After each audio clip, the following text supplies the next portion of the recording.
अस्सलाम वालेकुम मोअज़्ज़िज़ तलबा व तालिबात, मेरा नाम सैयद कमर अब्बास है। मोअज़्ज़िज़ तलबा व तालिबात, आज हम नेफ़रॉन के बारे में जानेंगे। हम जानेंगे कि नेफ़रॉन क्या होता है और नेफ़रॉन के मुख्तलिफ हिस्सों के बारे में भी इल्म हासिल करेंगे। तो आइए ये जानने के लिए चलते हैं ग्लास बोर्ड की जानिब। अस्सलाम वालेकुम मोअज़्ज़िज़ तलबा व तालिबात। मोअज़्ज़िज़ तलबा व तालिबात, हम गुज़िश्ता लेक्चर में गुर्दे की साख्त के बारे में पढ़ रहे थे और हमने गुर्दे की साख्त को मुकम्मल किया था। आज हम नेफ्रॉन के बारे में पढ़ेंगे। नेफ्रॉन क्या है, नेफ्रॉन की मुकम्मल साख्त पढ़ेंगे और नेफ्रॉन के मुख्तलिफ हिस्सों के बारे में आज हम पढ़ने की कोशिश करेंगे। तो नेफ्रॉन क्या है, सबसे पहले हम नेफ्रॉन की तारीफ लिख लेते हैं। नेफ्रॉन ये गुर्दे की फैलियाती इकाई है। फैलियाती इकाई का मतलब है यानी गुर्दे के अंदर पाया जाने वाला जो मादा, जो असल चीज है जो गुर्दे का फेल सरंजाम देती है, वो नेफ्रॉन है। तो नेफ्रॉन गुर्दे की ऐसी इकाई है जो गुर्दे का फेल सरंजाम देती है। आपको याद होगा हमने गुर्दे का फेल पढ़ा था। हमने पढ़ा था गुर्दे का फेल है पेशाब बनाना, और गुर्दे का ये जो फेल है पेशाब बनाना, ये गुर्दे के अंदर पाया जाने वाला नेफ्रॉन सरंजाम दे रहा होता है। तो गुर्दे की जो फैलियाती इकाई है यानी गुर्दे के अंदर पाए जाने वाली ऐसी छोटी सी इकाई जिसने गुर्दे का फेल सरंजाम देना है, वो नेफ्रॉन है। और एक गुर्दे के अंदर 10 लाख से ज्यादा नेफ्रॉन्स पाए जाते हैं। एक गुर्दे में 10 लाख से ज्यादा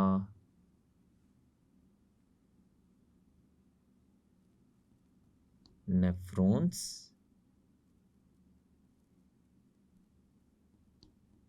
मौजूद होते हैं।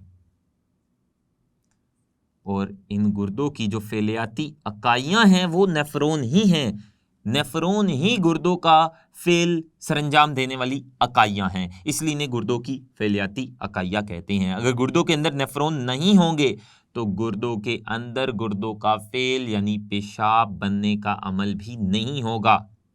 गुर्दों में नेफ्रॉन ही उनका फेल सरंजाम देने वाली इकाइयां है, इसलिए गुर्दों में पाए जाने वाले नेफ्रॉन को गुर्दों की फैलियाती इकाइयां कहते हैं। तो आइए नेफ्रॉन की साख्त के बारे में इल्म हासिल करते हैं।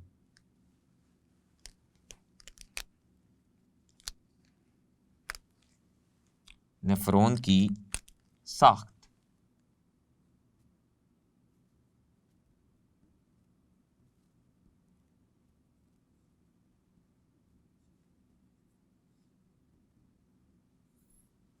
नेफ्रॉन के दो बड़े हिस्से होते हैं।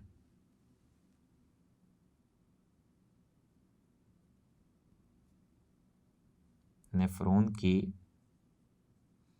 दो बड़े हिस्से होते हैं।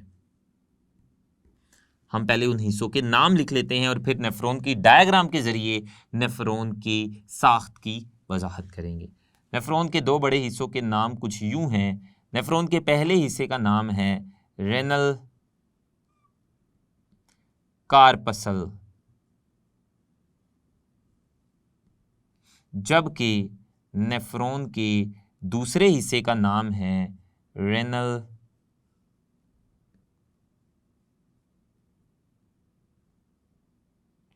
टिब्यूल। ये नेफ्रॉन के दो बड़े हिस्से हैं। तो ये जो नेफ्रॉन के दो बड़े हिस्से हैं, रेनल कार्पसल और रेनल टिब्यूल, इनमें फ़र्क जानते हैं। सबसे पहले हम पढ़ेंगे रेनल कार्पसल के बारे में।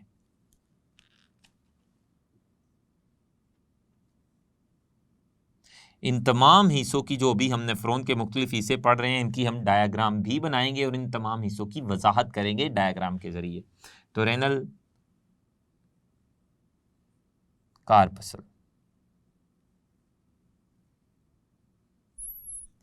ये नेफ्रॉन का गैर नालीनुमा हिस्सा है। नेफ्रॉन के दो बड़े हिस्से हैं। नेफ्रॉन का एक हिस्सा नालीनुमा नहीं होता जबकि नेफ्रॉन का दूसरा हिस्सा नालीनुमा होता है। तो जो रेनल कार्पसल है ये नेफ्रॉन का गैर नालीनुमा हिस्सा है।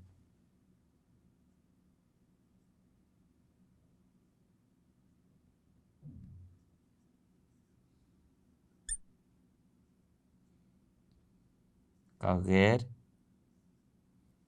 नालीनुमा हिस्सा है, यानी ये ऐसा हिस्सा है जो नाली जैसा नहीं होता, ये गैर नालीनुमा होता है। इसके यानी रेनल कार्पसल के इसके मजीद दो हिस्से हैं। जो रेनल कार्पसल जो नेफ्रॉन का गैर नालीनुमा हिस्सा है इसके मजीद दो हिस्से हैं। आइए पहले उनके नाम लिख लें, फिर इन हिस्सों की हम डायग्राम के जरिए वजाहत करते हैं। रेनल कार्पसल के मजीद दो हिस्से हैं, उनमें से एक है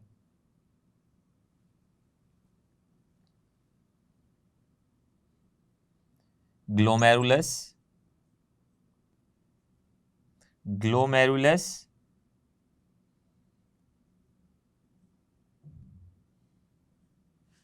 और दूसरा है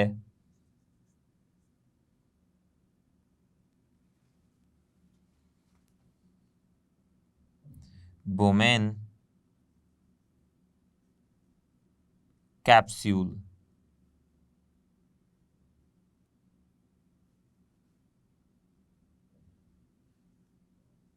तो ये दो हिस्से हैं रेनल कार्पसल के, ग्लोमेरुलस एंड बोमेन कैप्सूल। आइए डायग्राम के जरिए इन दोनों हिस्सों की हम वजाहत करते हैं।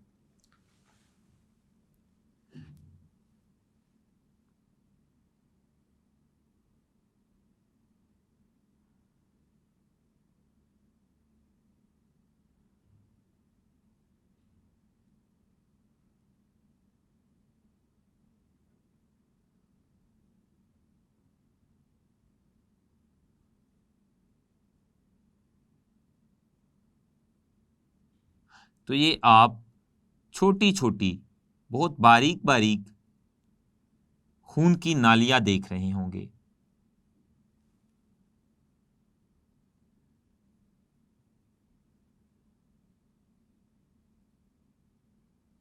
तो ये जो आप बहुत छोटी छोटी बारीक बारीक खून की बहुत सारी नालियों का गुच्छा देख रहे हैं, ये जो खून की बहुत सारी नालियों का एक गुच्छा आपको नजर आ रहा है, इस गुच्छे को ग्लोमेरुलस कहते हैं।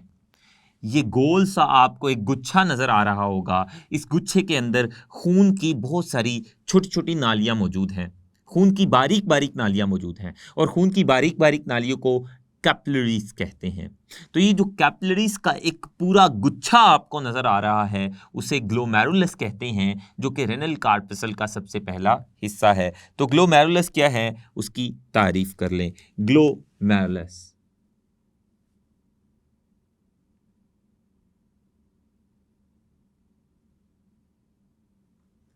ग्लोमेरुलस क्या है? ब्लड कैपिलरीज का गुच्छा है। ब्लड कैपिलरीज ऐसी खून की नालियां होती हैं जो बहुत ही बारीक होती हैं।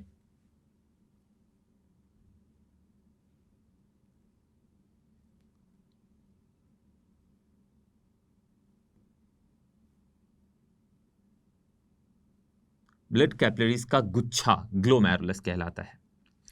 जो दूसरा हिस्सा था रेनल कार्पसल का वो था बोमेन कैप्सूल। बोमेन कैप्सूल क्या है? ये एक प्याले नुमा साख्त है।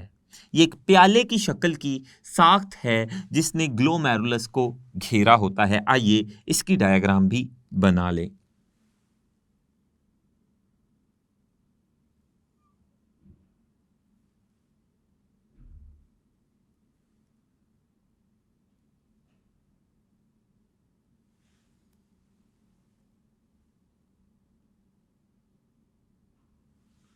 तो ये आप देख सकते हैं, ये जो मैंने नीले रंग का प्याले नुमा साख्त बनाई है जिसने ग्लोमेरुलस को घेरा हुआ है, इस साख्त को बोमेन कैप्सूल कहते हैं।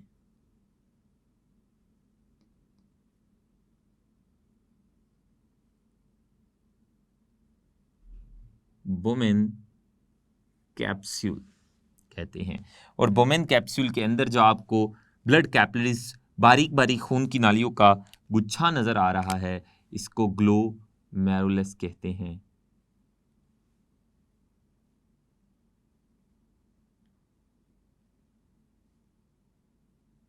ग्लोमेरुलस।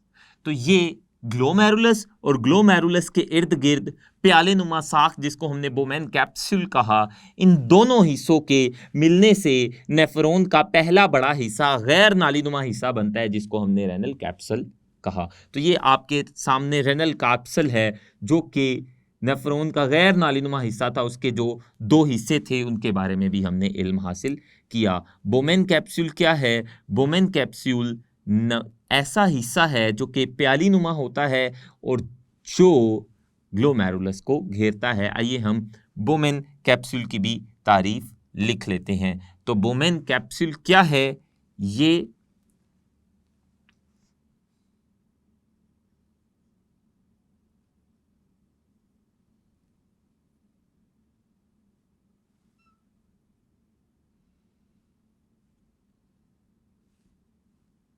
बोमेन कैप्सूल ये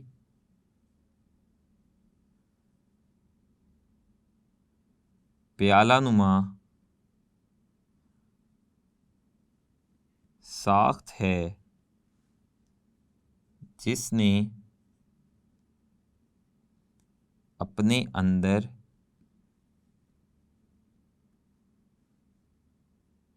ग्लोमेरुलस को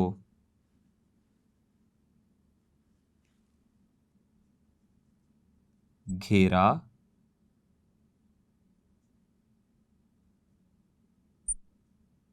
होता है। इस साख्त को बोमेन कैप्सूल कहते हैं। ये हमारा पहला हिस्सा मुकम्मल हुआ, रेनल कैप्सूल। रेनल कैप्सूल के बाद ग्लोमेरुलस का और बोमेन कैप्सूल का जो मिलने से पहला हिस्सा बना था रेनल कैप्सूल, उसके बाद नेफ्रॉन का दूसरा हिस्सा है जिसको रेनल ट्यूब्यूल कहते हैं। तो रेनल ट्यूब्यूल नेफ्रॉन का नालीनुमा हिस्सा है। रेनल ट्यूब्यूल के बारे में हम यहाँ पर लिख लेते हैं। रेनल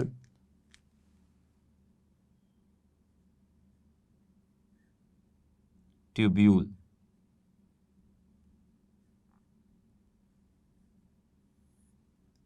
ये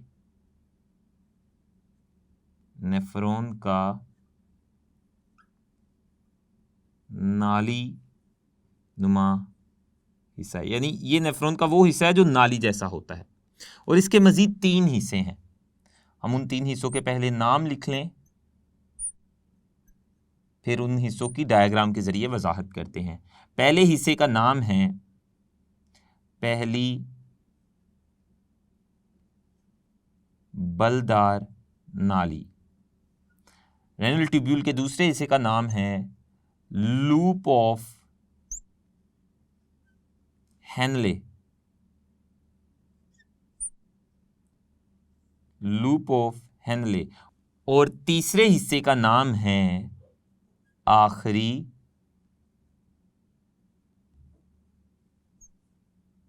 बलदार नाली। तो ये रेनल ट्यूब्यूल के 3 हिस्सों का नाम है। आइए हम इन तीनों हिस्सों को डायग्राम के जरिए इनकी वजाहत करते हैं। तो यहां तक था नेफ्रॉन का गैर नालीनुमा हिस्सा। अब इसके बाद जो भी हिस्सा शुरू होगा वो नालीनुमा हिस्सा होगा। और ये नेफ्रॉन का नालीनुमा हिस्सा यानी रेनल ट्यूब्यूल का पहला हिस्सा आप देख सकते हैं जो बहुत ज़्यादा बलदार है। बल का मतलब है मोड़। आप देख सकते हैं इस पहले हिस्से में, रेनल ट्यूब्यूल के पहले हिस्से में, जिसको पहली बलदार नाली कहते हैं, आप काफ़ी बल या मोड़ देख सकते हैं, इसलिए इसे कहते हैं पहली बलदार नाली। इसे बलदार नाली इसे कहते हैं, इसलिए कहते हैं क्योंकि ये नालीनुमा हिस्सा है और ये रेनल ट्यूब्यूल का पहला हिस्सा है, इसलिए इसे पहली बलदार नाली कहेंगे। अब ये जो पहली बलदार नाली है, इसके बाद रेनल ट्यूब्यूल का दूसरा हिस्सा शुरू होता है, जो कि एक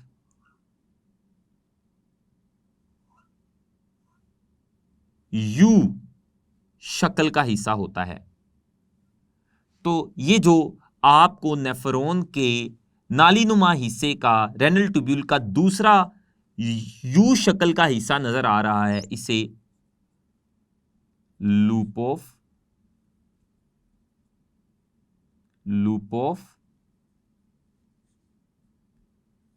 हेनले कहते हैं, और ये है पहली बलदार नाली।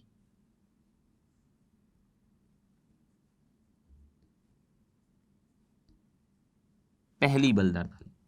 यहां पर रेनल ट्यूब्यूल के दो हिस्से हो चुके।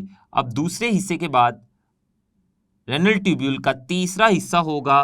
वो जो रेनल ट्यूब्यूल का तीसरा हिस्सा होता है वो भी बलदार होता है। आप देख सकते हैं उसमें भी आपको बल नजर आ रहे होंगे। और ये जो रेनल ट्यूब्यूल का आखिरी और तीसरा हिस्सा है उसमें भी बल नजर आ रहे हैं, इसे हम कहेंगे आखिरी बलदार नाली।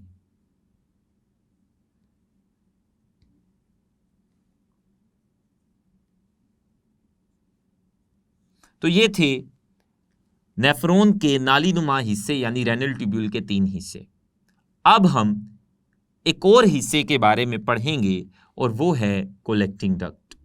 ये जो नेफ्रॉन का आखिरी बलदार हिस्सा है या आखिरी बलदार नाली है, ये एक डक्ट के अंदर खुलती है। ये जो आपको एक नाली, बड़ी सी डक्ट कहते हैं नाली को, ये जो आपको सब्ज रंग की एक बड़ी सी डक्ट नजर आ रही है जिसके अंदर आखिरी बलदार नाली खुलती है, इसे कहते हैं कलेक्टिंग डक्ट।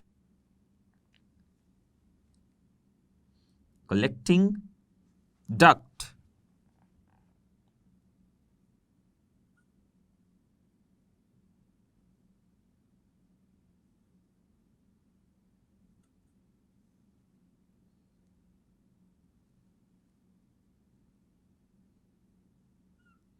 तो कलेक्टिंग डक्ट ऐसी नाली होती है जिसमें आखिरी बलदार नाली खुलती है और ये कलेक्टिंग डक्ट इस नेफ्रॉन से पेशाब को कलेक्ट या इकट्ठा या जमा करती है।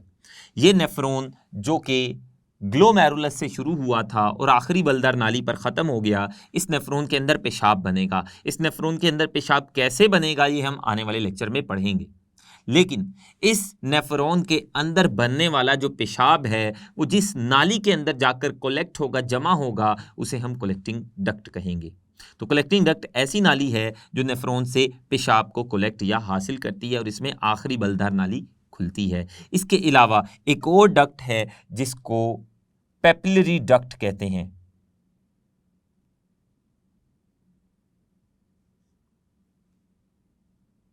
Papillary duct. पेपिलरी डक्ट क्या है? बहुत सारी कलेक्टिंग डक्ट्स के एक दूसरे के साथ मिलने से जो बड़ी नाली बनती है उसे पेपिलरी डक्ट कहते हैं। तो ये नाली बहुत सारी कलेक्टिंग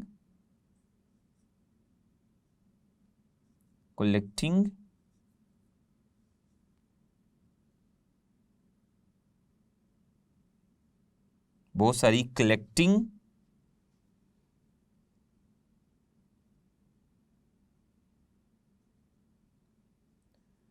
डक्ट्स के मिलने से बनती है। और बहुत सारी पेपिलरी डक्ट्स रेनल पेल्विस के अंदर खुलती है जो कि यूरेटर का ही एक बुनियाद, बड़ी सी बुनियाद है। तो ये आज हमने नेफ्रॉन की साख्त के बारे में तफसील से जाना। आखिरी बात ये सुन लें कि जो ग्लोमेरुलस है, ग्लोमेरुलस में एक खून की नाली आप दाखिल होती देख रहे हैं। ये जो खून की नाली ग्लोमेरुलस में दाखिल हो रही है इसे एफरेंट आर्ट्रियोल कहते हैं। Efferent arteriole. और ये खून की नाली जो बोमेन कैप्सूल या ग्लोमेरुलस से बाहर आ रही है, इसे इफरेंट आर्ट्रियोल कहते हैं। तो ये हमने आज नेफ्रॉन की साख्त के बारे में जाना। हमने जाना कि नेफ्रॉन के कितने हिस्से होते हैं, दो बड़े हिस्से होते हैं। एक है नेफ्रॉन का नालीनुमा हिस्सा जिसे रेनल कार्पसल कहा, उसके मजीद दो हिस्से थे, ग्लोमेरुलस और बोमेन कैप्सूल, हमने उनके बारे में जाना। फिर नेफ्रॉन का दूसरा हिस्सा था रेनल ट्यूब्यूल यानी नालीनुमा हिस्सा, जिसके मजीद तीन हिस्से थे। पहली बलदार नाली लूप ऑफ हेनले जो कि यू शक्ल का एक हिस्सा है, और आखिरी बलदार नाली। और उसके बाद हमने कलेक्टिंग डक्ट के बारे में पढ़ा, और कलेक्टिंग डक्ट्स बहुत सारी मिलकर एक और बड़ी नाली बनाते हैं, उसे पैपिलरी डक्ट कहते हैं। तो मोअज़्ज़िज़ तलबा व तालिबात, आज हमने नेफ्रॉन के बारे में पढ़ा। हमने पढ़ा कि जो नेफ्रॉन है वो गुर्दे की फैलियाती इकाई है, और नेफ्रॉन के मुख्तलिफ हिस्सों की हमने डायग्राम के ज़रिए वजाहत की।